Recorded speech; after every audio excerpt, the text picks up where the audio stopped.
اعترافات الشاب اللي تسبب في موت الفنان أشرف عبد الغفور بعد القبض عليه.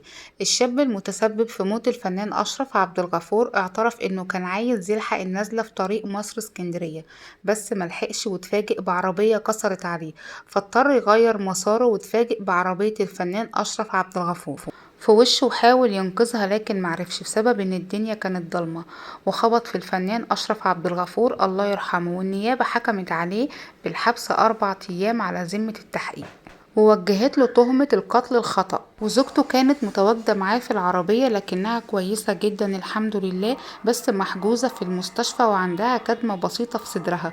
وأشرف زكي نقيب الفنانين قال إنها لحد دلوقتي ما تعرفش إن زوجها توفى، والموضوع صعب عليهم ومش عارفين يبلغوها.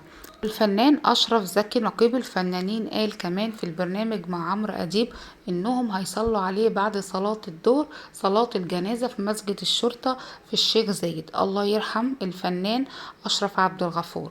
اترحموا عليه في الكومنتات وما تنسوش اللايك والشير.